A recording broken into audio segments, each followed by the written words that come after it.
Bon les amis, donc aujourd'hui on va voir le genre Bitis. Donc on va en voir combien chez toi? Deux espèces. Deux espèces, donc la Bitis nasicornis et la Bitis cornuta.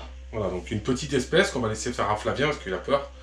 Et non, on va voir donc une espèce donc de Bitis nasicornis, donc qui est assez gros, un peu plus grosse, qui a quoi, 1 an et demi là? Là, non, là elles ont 2 ans je crois. 2 ans. Et là, celle-ci, donc les pareil, autres, on va faire les Bitis dans la même vidéo. Donc Bitis nasicornis et la Bitis cornuta. Voilà, comme ça, on fait une vidéo pour les deux espèces. Et comme ça, vous aurez une un peu plus grosse vidéo cette semaine. Donc là, je vais pas vous montrer le terrarium parce que vous l'avez vu dans les autres vidéos en vue. Donc elles sont dans un terrarium qui fait à peu près, on peut vous le montrer de loin. Hop. C'est un terrarium naturel, j'ai essayé, mais voilà. Donc on est sur un terrarium naturel, donc il y a du drosophile, forcément. Je vais lui donner un peu la technique pour les enlever. Là, c'est un terrarium provisoire, bien entendu, parce que adulte, on est sur des très grosses bêtes. Donc là, pour l'instant, elles sont en phase de croissance. Donc au début, elles étaient dans des boîtes, puis là, ils ont passé dans un terrarium. Puis un terrarium, et là, dans un autre. Et là, et puis à force, voilà, il va avancer progressivement. Donc je vais vous la sortir, je vais la mettre dans une boîte, on va la regarder. Puis après, lui, il sortira la cornuta pour vous la montrer devant la caméra. Donc, on met la caméra.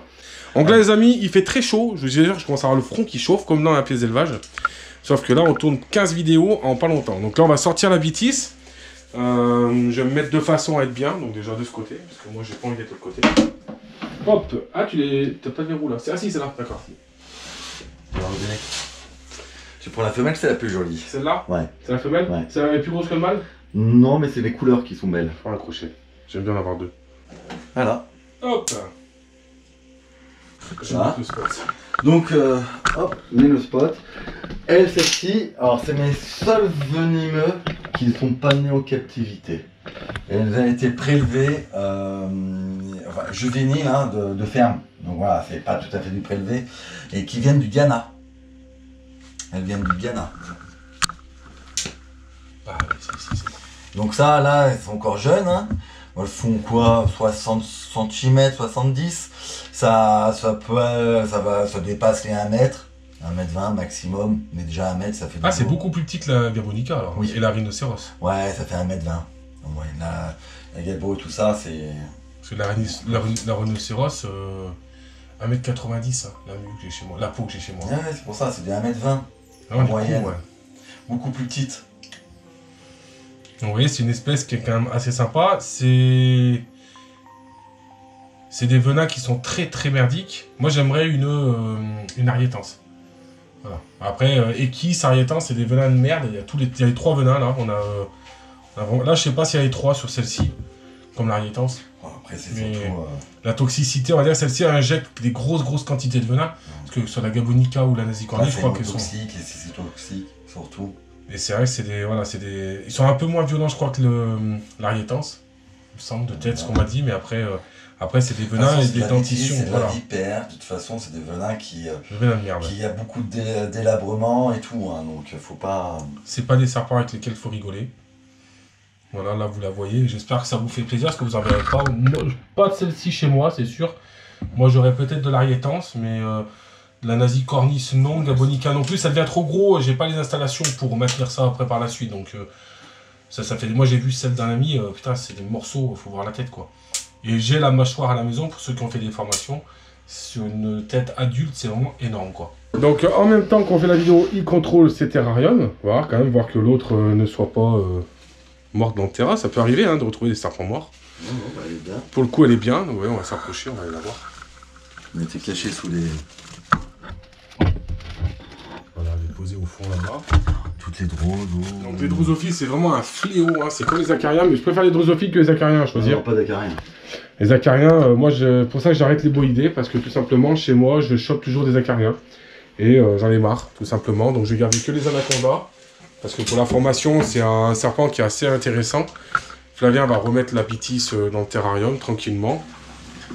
Alors, pourquoi on remet les serpents les uns après les autres dans les terrariums? Tout simplement pour éviter d'oublier de fermer un terrarium, d'oublier un serpent dans une boîte, d'oublier une boîte et de se faire mordre.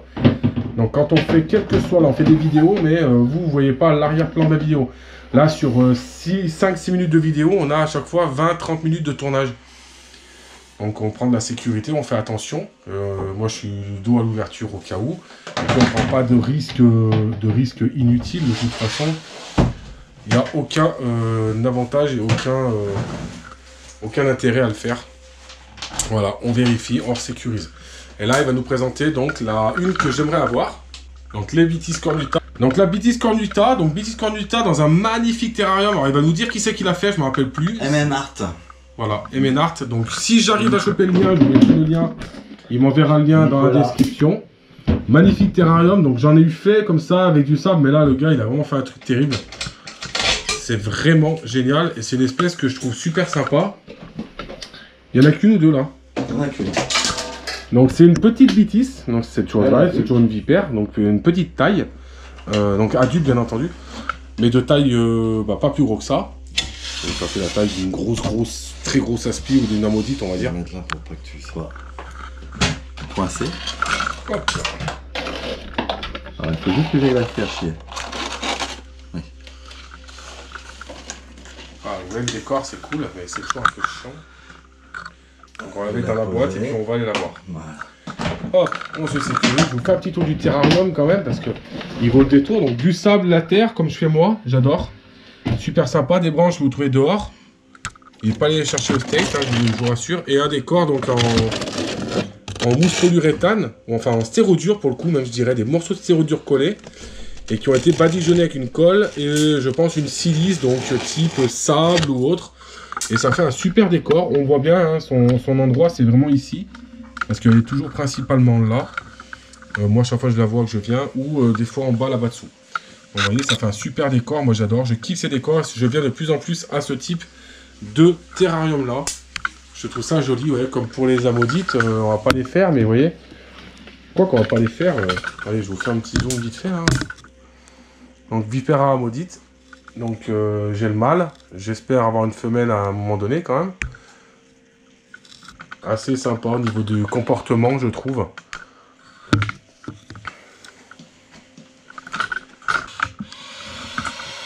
Voilà, donc là on est sur une Bitis taille adulte.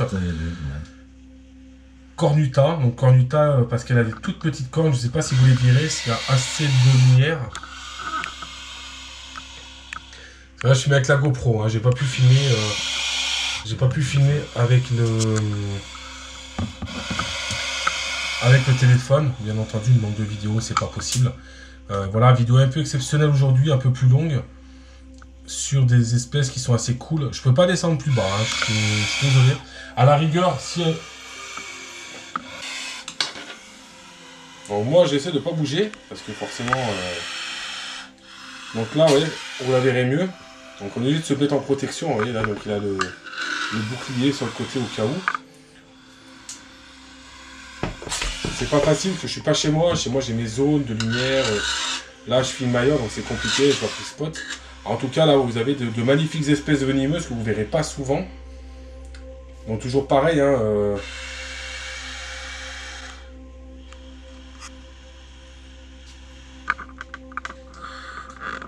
J'espère que vous aurez une belle vue. Je mets au montage.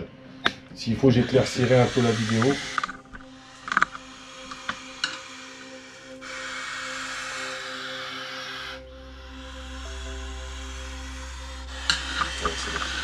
Bon. Voilà. Allez. Voilà. Non, mais direct, hein.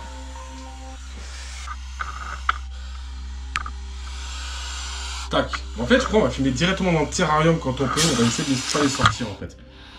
Oui, c'est 10 fois mieux pour voir en vidéo, ça va être joli quoi. Là, c'est petit, mais. Voilà, donc magnifique espèce de Bitis, donc vipère. Donc ça mange des petites souris quoi, tout simplement. Dans la nature, ça a mangé aussi tout ce qui est lézards, insectes, quand ça passe. De toute façon, c'est opportuniste, un serpent, dans son milieu naturel, il va manger ce qu'il a, hein. Il va pas faire la fine bouche. Voilà, donc tu vois, un bac d'eau propre, des branches, un joli terrarium, et une jolie espèce. Voilà les amis, donc là aujourd'hui on aura vu les Bitis nasicornis et Bitis Cornuta. Donc deux jolis Bitis, deux jolis vipères, j'espère que ça vous aura fait plaisir. En compagnie de Flavien Venom Croc, n'hésitez pas, dans la bio, il y a toute la description, les liens, les chaînes YouTube, les pages Facebook, les pages Instagram. Laissez un commentaire et abonne-toi. Allez, je vous dis à vendredi. À vendredi. Allez, à vendredi. Refais-la. Refais-la. Le avant. Le quoi? Le oui. Regarde au cas où, putain, je vois plus rien. Là, moi, tu m'as bousillé les rétines. Alors, bon, les moyens de vous faire parler.